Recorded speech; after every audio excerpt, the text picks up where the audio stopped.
Alright, welcome back. Red Bull Ring, fun track to drive, not the most exciting practice.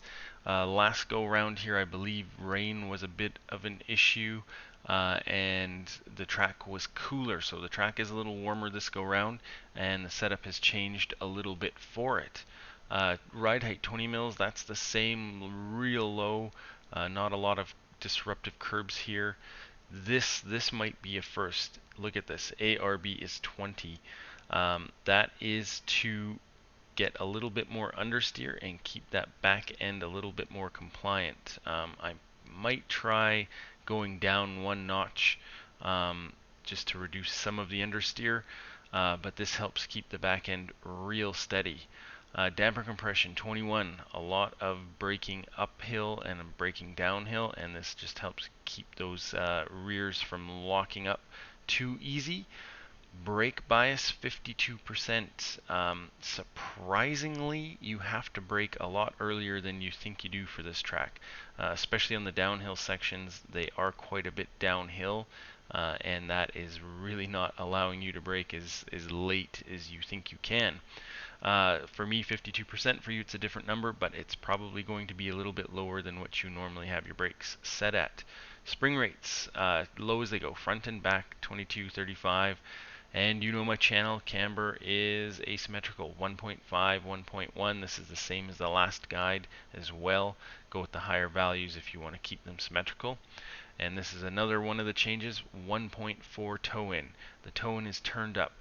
I did notice, especially on the early laps, it took a long time to get the tires gripping up a bit. Tire temps are quite low on this track. There's a lot of straights and not a lot of corners, so the turn in or the toe in is turned up. 1.4 left and right. That's always left symmetrical. That helps get some heat into the tires. Not so much at the end of your race, at the end of your tank of gas. It's not going to really make a big difference, but I find the tires warm up a little bit earlier having it at 1.4 rather than having it turned down. Also, it helps with braking having the toe-in turned up. Spring rates again low as they go in the rear. Camber 1.5 on the left, 1 on the right. Again, most of these corners are right-hand corners, putting all of the stress on the left side, so that's why the camber is turned down on the right. Go with the higher values though if you want to keep them symmetrical. And this is another rarity, 0.5 on the rear toe. Usually I don't like to go over 0.3. I find going over 0.3 seems to just hurt the performance of the car, but not on this track, not in these conditions. Again, this is helping put some temperature into the tire, and you need it on this track.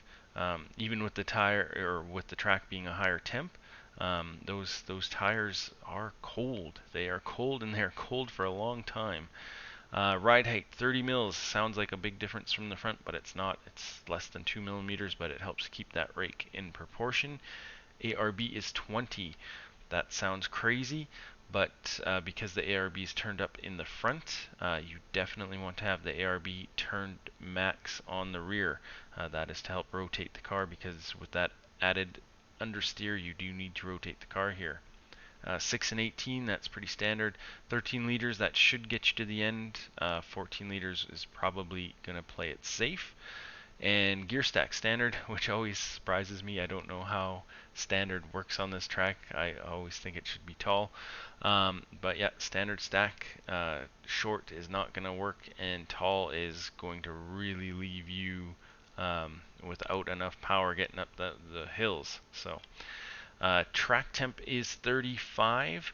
I believe the session started at 37 or 38, I think. So that is the higher track temps for this season, and that is why the setup is changed a bit. So I'll run this out at slow-mo, and then run it out at full speed.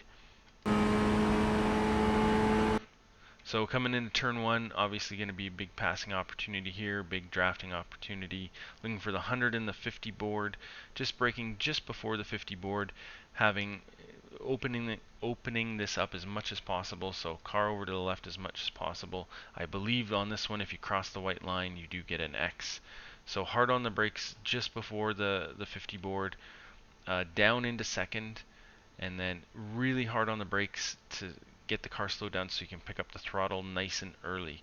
Um, I should have been on the throttle here. Um, that was a little late.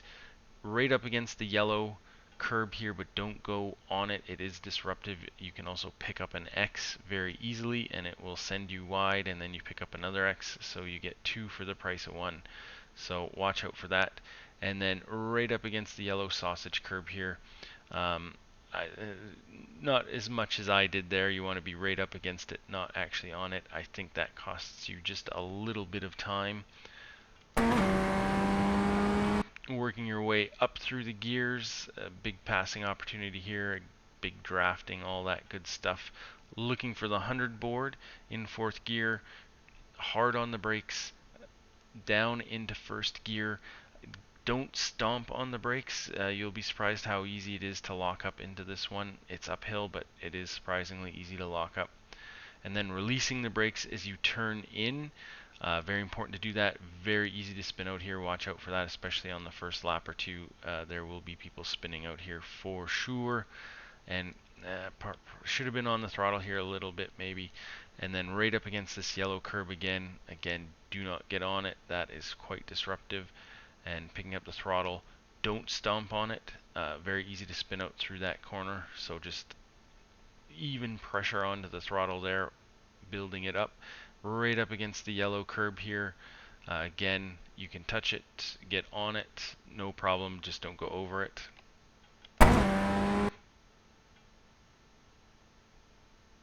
And big passing opportunity here, of course, looking for that 100 board, getting your car over as much as possible, hard on the brakes, down into second gear this time.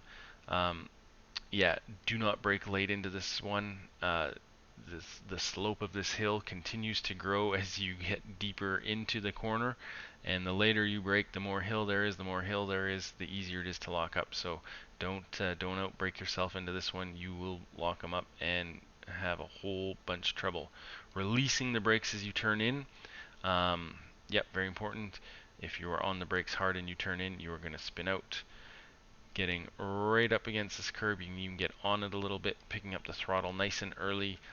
I probably should have been on the throttle. Well, I am on the throttle there a little bit, but a little bit more than what I was. That cost me a little time. And then just let the car run out. You can use all of the green stuff on exit, however. I find that just kind of extends the track, but if you need it, it's there.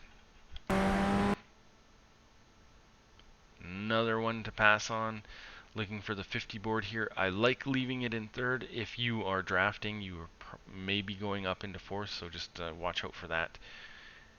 50 board, bit of blast of brakes just to slow the car down so you can pick up the throttle nice and early. Again, important to pick up the throttle here as early as you can because it is a big section of full throttle once you get on it. And you can get your tire onto these curbs just a little bit, but you don't want to get really on top of them. It is disruptive. It will make the back end want to step out. So watch out. If you get just a little bit on the edge, it does actually help rotate the car just a little bit. And using all of the green stuff on exit and staying on the green stuff. Do not touch the gravel. That is a no-no. You will get an X. It is very unforgiving. And staying on the green stuff, looking for the road here, the cement, getting on the brakes, just a bit of blast of brakes just to slow the car, get the car turned in, and then picking up the throttle nice and early. Probably could have had a little bit more throttle on here. And again, just grazing these curbs, getting onto them is, I find, going to cause you more problems than it is going to solve. And yeah, full throttle, unwinding the wheel, getting onto the green stuff, and it is actually important to get on the green stuff here. You want to get over here, straighten the wheel as much as possible, and normally you want to get off the green stuff and back onto the track, but you actually want to stay on the green stuff this time. It does save you a little bit of time. Do not even touch one pebble, otherwise you get an X. This is a very unforgiving corner. And keeping it on the green stuff, surprisingly, yes, you will save some time if you do that. and you can use the green on exit there if you need it. And then looking for the 50 board, just before the 50 board, shifting down into third, bit of blast of brakes. You don't want to brake too hard into this one, you want to carry in some speed. I carried in a little bit extra speed there. Should have been on the throttle now, but I came in a little hot. Again, right up against the curbs, getting onto them, not ideal. And then picking up the throttle nice and early, using all of the green stuff on exit. I believe the rules are in the description here for this track. You can actually read all about them. There is a lot of them. But if your inside tire stays on the red and white curb, you are good. And I am darn close to the max there. If you get all the way into this red stuff, there is a slowdown. Watch out for that. You can also pick up an X, so watch out. Looking for the end of the red and white here on the brakes in third gear, leaving it in third gear, and then picking up the throttle nice and early. Again, don't get too much onto that yellow one. I got a little bit greedy there.